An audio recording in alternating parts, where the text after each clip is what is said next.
Sejam muito bem-vindos a mais um episódio do podcast do Bola Amarela. Estamos aqui no rescaldo, nos dias a seguir à conclusão das ATP Finals, o último grande torneio ATP da temporada. É verdade que ainda temos a Taça Davis, mas a temporada individual, digamos assim, ao mais alto nível, já terminou. E hoje temos um convidado muito especial, o Fábio Coelho. Enfim, dispensa apresentações, ele foi campeão nacional de ténis o ano passado, é uma figura muito querida do ténis português. Aliás, como se viu há 2 semanas, quando ele decidiu terminar a carreira no último Campeonato Nacional Absoluto. Fábio, já vamos falar um bocadinho sobre esta tua decisão e sobre o teu processo de decisão e sobre o que estás a fazer agora também, um bocadinho sobre o ténis nacional. Mas queria começar aqui primeiro com a tua ajuda, falar um bocadinho destas ATP Finals. Enfim, cheguei de Turim ontem à noite, tive a felicidade este ano de acompanhar o torneio ao vivo e foi uma experiência incrível. Mas queria perguntar primeiro daquilo que viste em particular deste último fim de semana. Ainda te surpreende que Novak Djokovic, aos 36 anos, continua a fazer aquilo que faz e ainda por cima, quase simbolicamente, ele no fim de semana ganha de forma clara nas meias finais e na final àqueles que são, porventura, os dois melhores jovens do mundo atualmente, não é? Antes de mais, muito obrigado, Zé. É uma honra para mim estar aqui neste teu podcast. Muito obrigado pela apresentação. É assim, de facto, não me surpreende muito, para ser sincero. Acho que não surpreende a mim e, de facto, é quase ninguém do mundo de ténis aquilo que o Djokovic continua a fazer, não é? À partida era claramente o favorito para vencer a ATP Finals. Depois teríamos ali o Sinner e pelo que tinha vindo a fazer nas últimas semanas, e o Alcaraz também, por ser quem é, apesar de estar se calhar um bocadinho em baixo de forma, digamos, ou não tão bem do que andava a fazer do início do ano. Acho que a par desses dois era os únicos que podiam fazer um bocado frente ao Djokovic, sinceramente. Não via dos outros todos, não via talvez Medvedev pelas condições e costuma jogar muito bem também nas ATP Finals, mas de resto eram os únicos dois que podia ver a fazer frente. O que é certo, e para mim o que me surpreendeu pela positiva foi foi o facto do Sinner demonstrar um grande profissionalismo, para ser sincero, porque Djokovic teve um pé e meio basicamente fora de torneio e se calhar se outro tipo de jogador teria abdicado daquele jogo, ainda por cima o Sinner estava mais que apurado e aquele jogo com o Rune, sobretudo no terceiro set, ele começou a evidenciar problemas físicos e podia claramente ter abdicado para não prejudicar o jogo, não é? E vimos se calhar o Medvedev que no dia anterior, salvo erro, tinha tirado se calhar um bocadinho o pé do acelerador e perdeu se calhar o jogo sem dar o 100%, não é? Para tentar evitar um bocado, não apanhar o Djokovic, salvo erro. E depois acabou por apanhar o Sinner e perdeu, não é? Enquanto o Sinner se calhar podia ter dedicado e podia ter tirado o Djokovic fora da equação e aí era ele se calhar o grande candidato, não é? E aí eu tiro um bocado, louvo um bocado o mérito ao Sinner porque demonstrou o grande campeão que é e os grandes campeões vêm isso aí, nessas atitudes. Portanto, se queres ganhar aos melhores, tens que vencer os melhores, não é? E o que é certo, opa, a partir do momento eu até estava agora a ver a notícia que puseste do Ivan Isavic a falar e é verdade, a partir do momento em que se viu que o Rune, aliás, o Sinner ganhou ao Rune, tornou-se claro, pareceu-me que o Djokovic iria ganhar porque acho que nem é, também é uma questão de ténis, mas sobretudo é uma questão muito mental. Eu acho que ele está ainda um passo muito acima, um step acima, como se diz, sobretudo do Sinner e do Alcaraz. Dos outros, então, nem se fala, mas como vimos na fase de grupos, o Sinner fez um jogo a roçar claramente a perfeição e teve que ganhar 7-6 no terceiro set, não é? Só que depois, um momento de ocasião, jogar ali uma final. O Djokovic tem muito, já está mais que habituado, está mais que rotinado nesses momentos, já passou por muito que é quase mais um jogo para ele, enquanto tanto para o Alcaraz como para o Sinner ainda é mais do que um jogo. Ver ali o Djokovic do outro lado da rede pesa ainda, eu sinto, nos momentos importantes. Sim, essa observação que fazes é de facto super, super interessante, porque o Djokovic, ele ganha aquele jogo com o Urkats à tarde. O ATP tem uma regra que é todos os jogadores que ganham têm de falar. Normalmente quem perde não tem que falar toda a gente, mas todos os jogadores que ganham têm que falar. E estavam lá, se eu não estou em erro, 10 ou 11 televisões em Turim. E o Novak Djokovic ganha o jogo, apesar do resultado ser insuficiente, e tem que falar para 10 ou 11 jornalistas. E ele, posso dizer-te que ele estava com tudo, menos com vontade de falar, porque aquele era um resultado que o deixava nas mãos do Yannick Sinner. E, portanto, ele fez ali, ele deu 10 respostas a 11, em que repetiu basicamente a mesma ideia, que este provavelmente pode ser o meu último encontro da temporada ATP, mas ainda tenho a Taça Davis, e se a minha época acabou hoje, acabo contente com aquilo que fiz, obviamente, independentemente do que acontecesse hoje, do que acontecesse naquele dia, aliás, dizia ele na altura, seriam 3 grandes slams e mais uma final de outro grande slam, o que naturalmente não seria deitar fora como se deve imaginar.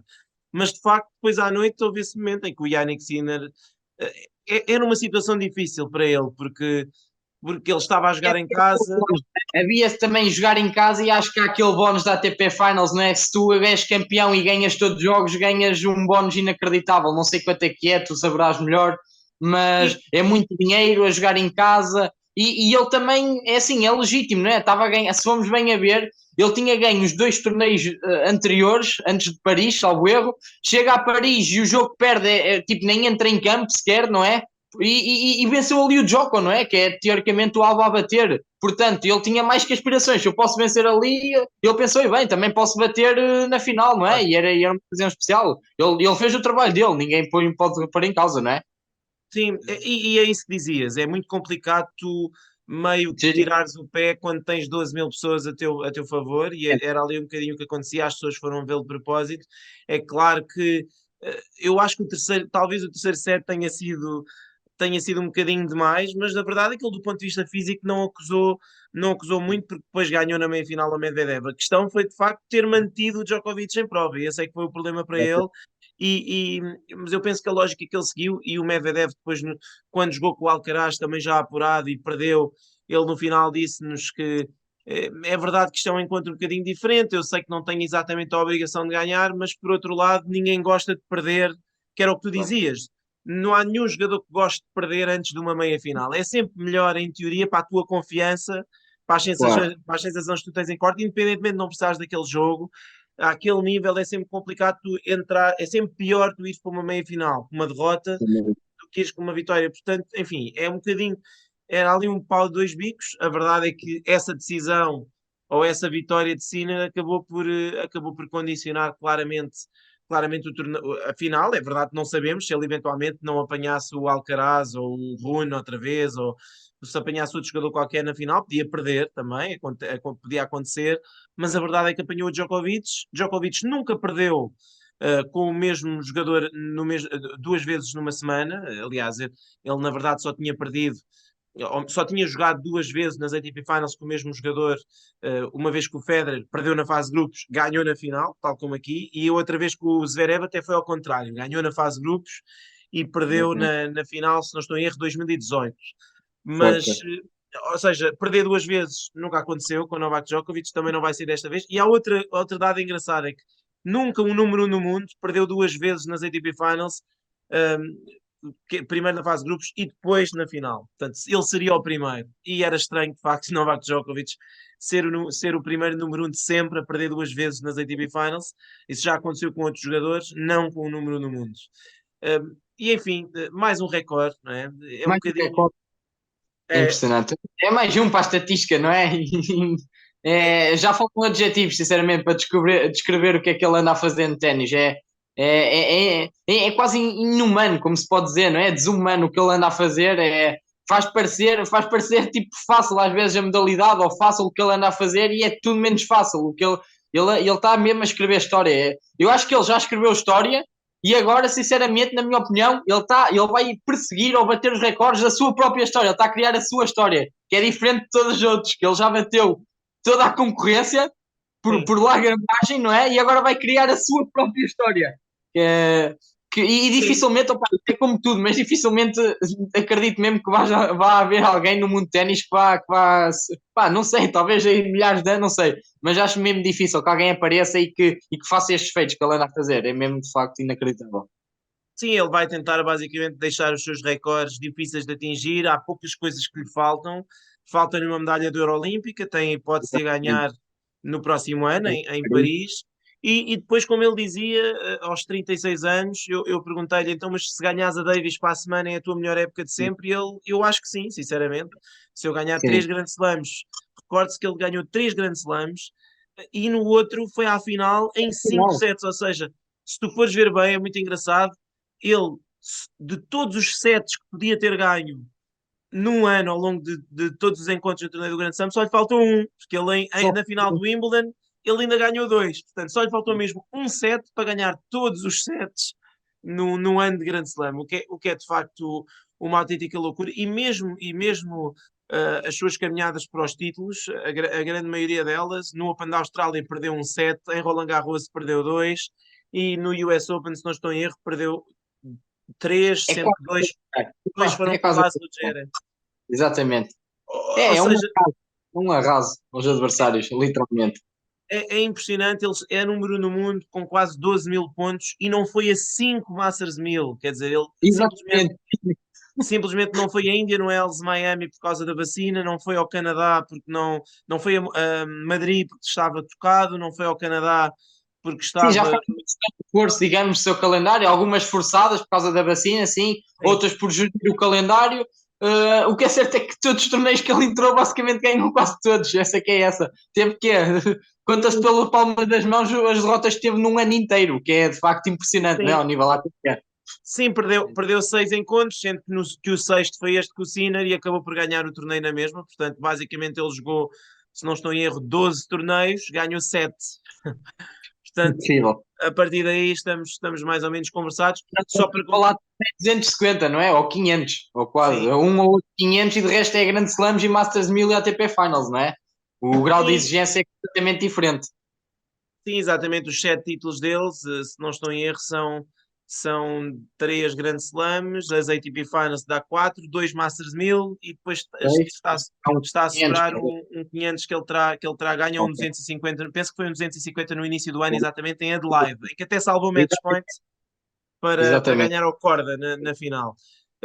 Apenas para concluir este assunto, perguntava, já percebi mais ou menos a tua ideia, mas o que é que podemos esperar da temporada 2024, não só de Djokovic, mas tu achas que estes 3 jogadores que claramente foram os outros melhores do mundo, os outros completam o top 4, Alcaraz, Medvedev e Sinner, achas que vão continuar a ser eles ali a estar mais próximo, ou se achas que eventualmente podemos ter outro campeão de Grande Slam diferente, por exemplo?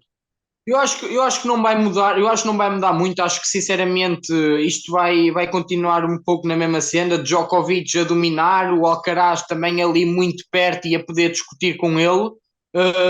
Estou curioso para ver, porque é o Sinner nestes torneios de Grand Slam, porque ele de facto está muito bem e está num grande momento de forma e é dos melhores sem dúvida, mas falta realmente afirmar ali nos torneios de Grand Slam. Não sei se alguma vez sequer fez talvez meias finais, deverás saber melhor que eu, não sei se alguma vez fez, Sim, ou se fez só fez uma uma vez. vez, Fez pois, só uma vez em final, Wimbledon e foi com aquele quadro que ele teve em que não defrontou nenhum jogador do top 70. exatamente, portanto ele precisa-se realmente afirmar agora é nos grandes slams, é nos grandes torneios, tanto ele, esses três vão estar, estou curioso, o Medvedev também sinto que pode estar ali a lutar, se tiver um bom quadro e uma boa semana, também pode estar lá a lutar pelos títulos, e talvez gostava também de ver um Rublev, não é? Que foi um jogador que se também andou a evidenciar muito bem agora nestas últimas semanas, na parte final do ano. Tanto ele como o Dimitrov também, que voltou ao seu melhor nível. Esses dois jogadores, estou curioso para ver, sobretudo, como é que se vão mostrar a nível nos grandes slams, nos grandes torneios. Quero ver, estou curioso, sinceramente. De resto, acho que não vai haver muitas diferenças. Vai ser o Djokovic claramente o favorito, o Alcaraz um pouco atrás, e estou curioso, como disse, Sinner, Medvedev e Rublev e Dimitrov também, para ver como se mostram nos grandes slams. Sim, o Dimitrov fez uma ponta final de época espetacular. Aliás, eu por acaso, quando vi que o campo em Turim estava tão rápido, pensei que talvez fizesse falta um jogador daquelas características do Grigor Dimitrov. Ou, obviamente, lembrei-me logo do Federer, ver o Federer jogar naquelas condições em Turim este ano tinha sido seguramente incrível, porque estava muito difícil de responder ao serviço e estava muito bom para variações com o slice, porque a bola não saltava e seguramente que tinha sido interessante ver se calhar um jogador de estilo diferente, mas obviamente que os jogadores que se qualificaram, enfim, são sempre aqueles que merecem lá estar e obviamente foi na mesma uma semana emocionante, só os dois últimos encontros é que não foram grande coisa, porque Novak Djokovic não deixou, fazendo porventura as suas duas melhores exibições da temporada. Vamos falar agora um bocadinho de ti, Fábio.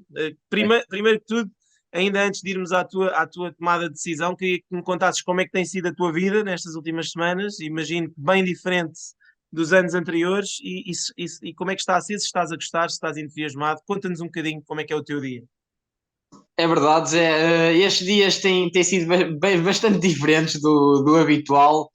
Continuo ligado ao ténis, como é óbvio, agora noutro tipo de funções, treinador, e eu agora estou a dar aulas na Rackets Pro. Eu vario entre. Dou mais tempo aqui perto da cidade universitária, mas nós também temos na Quinta da Marinha, que eu dou lá à segunda e à sexta-feira. Na terça, quarta e quinta dou aqui na cidade universitária, tenho todos os dias preenchidos, dou também ao sábado de manhã aulas, mas de facto estou bastante entusiasmado, é uma coisa que eu gosto bastante de fazer, que é ensinar a malta como disse, eu gosto de ensinar o pouco que sei, tenho algum conhecimento daquilo que fui aprendendo na minha vida enquanto jogador, e tudo o que eu aprendi e penso que sei, dentro do campo, pelo que passei, eu tento transmitir ao máximo a eles, aos atletas, e eles para já têm todos dado uns feedbacks bastante positivos, estão todos bastante contentes com os treinos que eu dou, estão bastante entusiasmados e ficam bastante contentes de terem-me lá ao lado.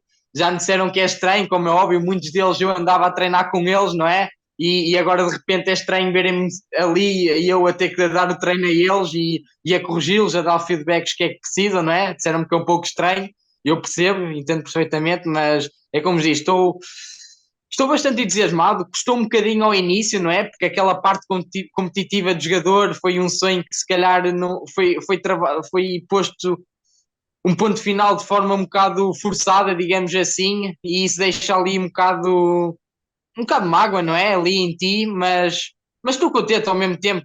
Digamos que é uma coisa positiva, tenho que ver este por um lado positivo, vou ter mais estabilidade na minha vida, vou ganhar mais dinheiro, sobretudo que se calhar o que andava a ganhar, que era o que precisava nesta altura, e continuo a fazer uma coisa que eu gosto, que é o mais importante, que é dar treinos, que é estar ligado ao ténis, que é ensinar a malta e vou estar no circuito, também vou fazendo acompanhamentos, posso dizer já aqui em primeira mão que daqui a 2 semanas vou para o Kuwait, com o Valentano neste caso, vou 2 semanas com ele para lá, para o Kuwait, 2M15, e vou ali passar na próxima semana, vou ali à Maia também, só dar uma vista de olhos ao Challenger, e quem sabe ali pode ser que haja ali uma boa oportunidade da Austrália, quem sabe, ali com a Oliveira, quem sabe, vamos falando, vou falando, acertar melhores detalhes e quem sabe, era uma excelente experiência para mim.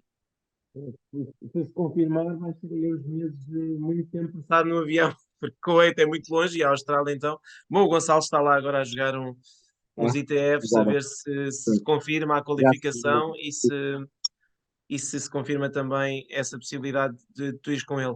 Só sobre o projeto na Rackets Pro, é mais de formação nesta fase, mas acredito que, até porque o Edu também já tem alguma experiência em acompanhar jogadores que tentam ser profissionais, e tu foste obviamente um deles, acredito que tenham o sonho de fazer crescer alguns. Penso que tem a Maria Garcia convosco ainda, não é? Neste momento, Sim, acredito sim, que o sim. sonho seja ter mais jogadores do nível dela, não é? Que possam chegar a Sim, patamares sem profissionalistas. dúvida. É assim, eu enquanto ainda jogava, eu comecei uma outra semana antes de me retirar, eu comecei a dar umas aulas, sim, e aí sim foi mais a formação. E uma outra hora dou. E também a pessoas mais famosas e isso que passam por cá. De resto, tenho dado mais a competição, que é sobretudo onde eu sinto que sou melhor, não é? Onde eu tenho mais experiência, onde eu tenho mais conhecimento e posso ajudar mais. A Maria Garcia diria que talvez é a nossa assim, melhor atleta a nível de resultados, a nível também de ténis. Temos outros atletas que também estão com boas ambições e têm sonhos de querer embredar o profissionalismo e nós cá estamos, e esse é o nosso objetivo: trazer mais atletas para cá, transformá-los em melhores jogadores, tentar que eles consigam ter melhores resultados, conquistem os primeiros pontos, o primeiro ITF e depois, quem sabe, a ATP, e claro, se o projeto crescer, ainda melhor, não é? Esse é o nosso objetivo. Sim, obviamente que acredito que consigam aos poucos ir fazendo crescer isso. Em relação à tua decisão, para explicares um bocadinho melhor, eu sei que já falaste disto algumas vezes, mas queria basicamente perceber, obviamente que esta temporada talvez não tenha sido dentro daquilo que tu esperavas, não é? O ténis é muito duro e sabemos como é muito difícil ter resultados e como não tendo resultados a este nível, basicamente, mesmo a competir em Portugal, e tu fizeste algumas viagens este ano, mas mesmo que seja só competir em Portugal, gasta-se muito dinheiro, porque tem que se arranjar sítio onde ficar, tem que se fazer deslocações, tem que se encordoar raquetes todos os dias, quando é que mais ou menos não sei se a meio do ano puseste um prazo, como é que foi esse processo e como é que tomaste essa decisão? Não, não foi nada fácil. O que é certo é que, como disseste bem, este ano não correu nada como eu estava à espera. O ano passado eu tive um excelente ano para o que andava a apresentar, não é? Talvez tinha sido o meu melhor ano. Tinha ganho títulos de pares, alcançado as minhas melhores classificações, tanto a singulares como a pares, tinha sido campeão nacional, não é? Estava principalmente ali no final do ano, onde culminou aí com o título. Eu estava-me a sentir a jogar bastante bem, realmente, e foi com bastantes ambições que parti para o novo ano. Mesmo no novo ano eu estava bastante entusiasmado. Comecei o ano com uma nova decisão, digamos, e eu acho que isso afetou um bocado depois o meu ténis, que foi o facto de ter começado a ser basicamente, não digo a 100%, mas tive a ajuda da Wilson e tive a partir daí mudar de raquete. E isso influenciou um bocado o meu estilo de jogo. Eu sinto que perdi um bocado a confiança com isso e os resultados começaram a notar-se, não é? Comecei a perder muitos jogos por causa de estar-me a adaptar à nova raquete, e isto no ténis vives muito a nível de resultados, a nível de confiança, não é?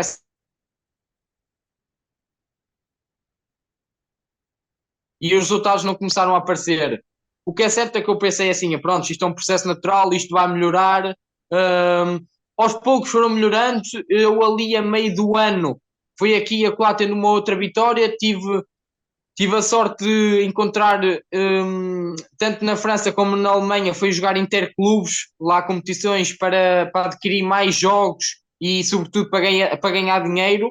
E com isso, com esse tipo de dinheiro que ganhei lá, consegui investir para ir jogar torneios lá fora, sobretudo na Tunísia, e aí não gastar dinheiro, não é? Uh, Ganhei lá um título de pares, um ou outro ponto ATP, e o que é certo é que nessa última semana, que foi onde culminou o ponto ATP que eu ganhei e o título de pares, eu acabo por me lesionar e tenho uma entorse. Estou parado cerca de 2 semanas sem fazer nada. De repente tem torneios em Portugal, eu vou jogar lá literalmente sem treinar, só porque já não conseguia ficar parado. Esses torneios não me correm nada bem. Aquilo começa a ser uma bola de neve, e a partir daí eu sinto que nunca mais consegui encontrar, digamos, o meu ténis. Onde eu estava se calhar começar a encontrar o meu ténis, que foi nessa situação lá na Tunísia, em que começa a ganhar os pares, vindo do quali, que nem era para jogar essa semana de singulares, passo o quali, passo uma ronda, ganho ponto ATP, que era o que eu precisava de jogos para ganhar confiança, e de repente tenho essa lesão, de repente volto para Portugal e começo a levar tudo à primeira, e isso não ajuda em nada. E o que é certo é que, é como disseste, tive ajuda de várias pessoas em que me foram ajudando, como disseste. Sou uma pessoa felizmente querida no ténis e que as pessoas gostam muito de mim, e sempre que podem ajudam, e foi tendo ajudas em deslocações, sempre que ia para torneios as pessoas deixavam-me às vezes ficar, como aconteceu agora no Algarve com o Pedro, que fiquei com ele, com o Araújo, em casa dos avós do Júlio, que é o seu treinador. um, e acontecia isto em constante várias semanas, não é? Só que é muitas despesas, viagens, hotéis, incordoações. Perderes ali num qual e numa primeira ronda, estás a ganhar 100 euros, 200 euros, não dá para pagar. E eu não era uma pessoa que tivesse muito dinheiro para investir. Por causa disso, não andava, só para estar a poupar, já estava, como é que é? Não levava o treinador, não levava preparador físico, não levava nada, não estava a investir na minha carreira, não é? Só aí estava a boicotar um bocado, digamos, o meu processo de treino, não é? Porque estás sozinho, pá, estás ali sozinho num torneio, pá, num torneio não é a mesma coisa. É muito melhor estás ali com o treinador, sendo que estás ali sozinho, não tenho ninguém antes do jogo para preparar um jogo comigo, no final do jogo a dizer o que é que eu fiz mal, ou que vá depois para o campo comigo trabalhar coisas específicas, não é? Que eu precisava. Provavelmente estava a cometer bastantes erros em certas coisas técnicas e táticas, e eu não sabia o que era, não tinha ninguém, não é? E isso vai fazendo moça. E chegou a um ponto ali, vá, a partir dessas semanas de Portugal e sobretudo estas últimas do Algarve, em que chegou a um ponto em que eu já estava a sofrer dentro de campo, já não desfrutava, já sentia que o meu ténis aos poucos estava a começar a estagnar. Não, percebes? Já sentia que estava a ser um bocado ultrapassado pelos outros, porque era um bocado normal. Todos os outros jogadores tinham um processo de treino, tinham toda a gente consigo, treinadores, não é? Eu não tinha ninguém comigo. Senti que estava realmente a estagnar, estava a sofrer dentro de campo, só pensava em questões de dinheiro, porque não tinha realmente para investir. E quando assim já entrava em campo e não pensava em jogar, já só pensava, era um turbilhão a minha cabeça.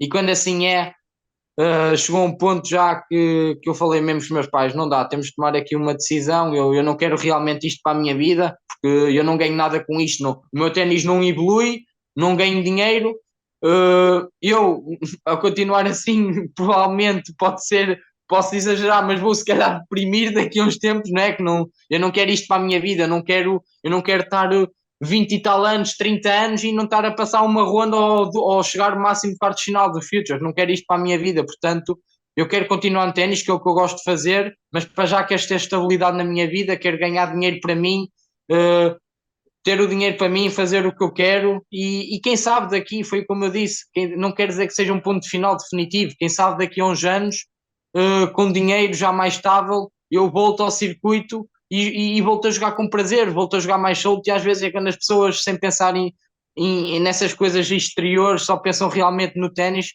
e depois com dinheiro já poder investir de facto na minha carreira a sério como eu nunca investi, que as coisas possam surgir, não é? É esse o meu grande objetivo. Sim, e neste momento estás a fazer algo com o qual te vais sentindo mais útil e como tu dizias, vais ganhando dinheiro, que é também muito importante, naturalmente, Exato. é fundamental para a vida de todos nós. Só uma última questão sobre o momento em que, obviamente, decidiste que era no Nacional, e se obviamente foi como tu imaginavas aquele momento, como eu te disse, obviamente eu estava lá e assisti, foi também para mim muito bonito ver que as pessoas quiseram muito ir ver-te e dar-te aquele último abraço, até que ponto é que isso, de certo modo, tocou? Acredito que não te tenha surpreendido muito, porque tu sabes as pessoas que tens e os amigos que tens, mas acredito que tenha sido emocionante. Foi muito emocionante, Zé. Agradecer tanto a ti e a outras pessoas também pela visibilidade, pelas notícias que foram dando pré-torneio e pós-torneio. Obrigado por essa honra que me deram e pela visibilidade que deram pelo fim da minha carreira. Só demonstra as coisas engraçadas que fiz no ténis, não é? Com as poucas condições que tive, como eu disse, com as poucas condições que tive, acho que até fiz bastante e saí de cabeça erguida, não saí de nada rebaixado. Acho que não atingi o meu máximo potencial, como é óbvio, mas fico orgulhoso daquilo que fiz. Um, de facto, quando eu anunciei que era o meu fim, que ia ser o meu último torneio nacional, recebi muitas mensagens. Eu estava à espera de receber algumas, mas não estava de facto à espera de receber tantas. E senti que as pessoas foram mesmo sinceras, as pessoas estavam mesmo preocupadas comigo e as mensagens que mandaram foram mesmo sinceras e isso bateu muito no coração. Um, e o que é facto é que aquele meu último jogo, apesar de não ter sido no corte central, ter sido naquele corte 3, o que é facto é que estava cheio, ainda havia pessoas que não conseguiram entrar e estava toda a gente a torcer por mim. E foi uma semana muito especial. Foi nos dias anteriores e no próprio dia de jogo e após o jogo. Foi muito especial, toda a gente a preocupar-se comigo. Foi um jogo em que eu imaginava assim, se calhar a despedida, o que eu queria, o idealizado para mim, que eu tinha idealizado, digamos, era acabar em casa, não é? Ali em Oliveira, onde na cidade, no clube em que me fez crescer, não é?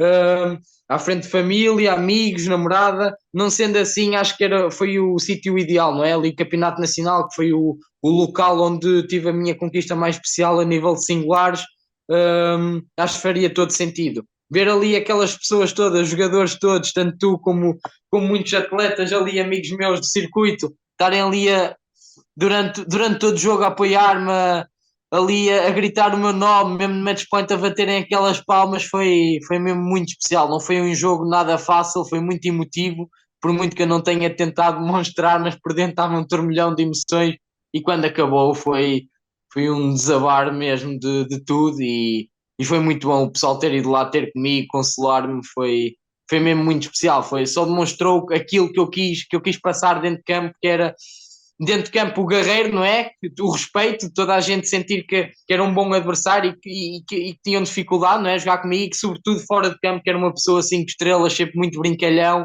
sempre pronto a ajudar tudo e todos e que era uma pessoa 5 estrelas. E fico muito contente, sinceramente, por isso. E é isso mesmo. E olha, da minha parte só posso confirmar tudo aquilo que tu disseste. Acho que foi mais do que merecido. Foi pena de facto não ter sido num campo com uma bancada onde toda a gente deve estar ali mais bem Até sentada, mas seria melhor. Exatamente. enfim, é o que é. Da Uh, minha parte, só-te agradecer, Zé, por tudo, tão agora como quando eu era atleta, sempre me ajudaste e quero-te agradecer imenso. Sempre foste uma pessoa muito especial e agradecer tudo o que fizeste por mim, a sério. Sempre me ajudaste e fico-te realmente muito agradecido por tudo. Obrigado. Ora é essa. Obrigado eu sempre pela tua postura. Só muito rapidamente, queria que me dissesse assim, muito rapidamente, como é que tu vês o estado do ténis português, o futuro do ténis português nos próximos anos? Enfim, este ano tivemos algumas boas notícias, nomeadamente com o Henrique, com o Jaime, mas com os resultados do Henrique são impressionantes. Obviamente o Gonçalo Oliveira, mas o Gonçalo já não é uma surpresa, também ganhou, vai quase com 100 vitórias, vai voltar aos grandes slams. Falámos já dele porque há a possibilidade de tu até poderes acompanhá-lo nesse Open da Austrália. Obviamente estamos numa fase em que o João Sousa está a tentar manter-se, mas sabemos que está mais perto do fim do que do início, com o Borges no top 100. Como é que tu vês o estado do ténis português? Eu vejo o estado de ténis português de uma forma positiva. Eu penso que aos poucos e poucos estamos a crescer e cada vez estão a aparecer melhores jogadores. Acho que o nível, acho não, tenho a certeza que o nível médio português, médio alto, como se viu neste campeonato nacional e anda a saber nos Futures, que é o nível onde eu andava, o nível dos jogadores portugueses cada vez está a aumentar. Temos mais jogadores cada vez a fazer melhores resultados, temos mais jogadores nos qualis, a passar ao quadro principal, a conquistarem os seus primeiros pontos ATPs. Temos o Borges, claro, que para já é o nosso melhor jogador, que está ali no top 100 e que espero que continue e que faça uma boa temporada 2024. Temos o João, como disseste bem, que pode não estar no seu melhor, mas podemos sempre contar com ele aqui e acolá para semanas e que vai dar sempre o seu melhor. O Gonçalo, que quase 100 vitórias, não é? Inacreditável, um ano incrível. Agora vai ter que passar para os Challengers, para o próximo ano, vai ter que passar para outra categoria e estou bastante curioso para ver como é que vai correr. E de facto tivemos, não se pode deixar de referir, não é? O Henrique e o Jaime, sobretudo o Henrique, teve um ano inacreditável, não é? Em que começa a 850 do ranking e está a terminar a lutar para o qualifying do Australian Open, não é? Um, não é algo que me surpreenda, se calhar não estava à espera, se calhar ao início do ano, não sei se diria que ao final do ano iria estar a 200, podia dizer, pá, vai se calhar 500, 400, ok, mas não sei se diria que, olha, vai começar o ano 850 e de repente está ali a terminar a lutar pelo Australian Open, mas fico muito contente por eles todos, sinceramente. Acho que eu já estava à espera que eles tivessem essa evolução, não é? Estão ali na federação, com muitos apoios, não é? Acho que acaba por ser um bocado normal isso que está a acontecer. O Pedro, se calhar, não teve, o Araújo não teve, se calhar, o melhor ano como já teve, mas claramente que está agora a subir estes últimos anos e teve bons jogos já durante o ano, agora tanto no Nacional com o Henrique e agora vai jogar hoje com o Jaime. Estou curioso para ver como é que vai ser, mas de facto está a subir de forma e acho que tem mais que nível para estar ali no ranking onde já teve, a 500 e até mais. Acho que o próximo ano estou curioso e espero que o corra pela melhor. O próprio Tiago Pereira se prendeu bastante e teve um ano onde se viu bastante, uma boa evolução. Temos agora o Francisco, o Rocha, que veio dos Estados Unidos e está a começar a ter os seus primeiros passos, não é? E a sua primeira, digamos, primeiro ano de carreira, digamos, profissional só disto. Rodrigo Fernandes, que está a entrar, não é? O rapaz que me ganhou, também vai se meter agora, mesmo o João Diniz Silva. Espero não estar a esquecer de nenhuma, Sim, mas eu vejo um ténis português bastante. Temos o Val também, estava a sim. esquecer, o Duarte Val também, que está lá, está agora nos Estados Unidos, mas que também tem um excelente nível. Portanto, eu vejo aqui uma boa fornada de jogadores, não é? Falei em quê? Pai, 10 jogadores, portanto, se Sim. calhar há uns tempos atrás não tínhamos, não é isto? Eu vejo com bastante bons olhos, digamos assim, o futuro do ténis português. E estou bastante curioso para ver o que é que fazem. Desejo-lhes a maior das sortes, sinceramente, a nível desportivo.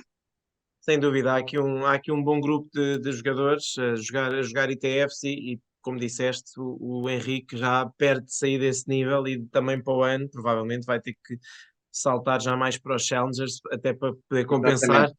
depois de todos os pontos que vai ter de defender. Olha, Fábio, obrigado. Foi aqui uma meia hora de conversa muito agradável. Já sabes que Obrigado. és sempre bem-vindo aqui. Aliás, de certeza que te vamos convidar mais vezes para vir aqui falar sobre ténis português, porque percebes muito, como se viu, mas também sobre ténis internacional. esta época está a chegar ao fim, mas teremos seguramente boas chances de ir falando e de nos ir vendo por aí, porque vamos encontrar seguramente aí em muitos torneios onde tu estejas, quer como treinador, quer como amigo, quer como fã, a apoiar os teus antigos colegas, vai ser seguramente, vamos seguramente cruzar-nos aí várias vezes e quero agradecer a tua presença. Já sabem, nós voltamos na próxima semana com mais um episódio do nosso podcast do Bola Amarela. Fiquem por aí.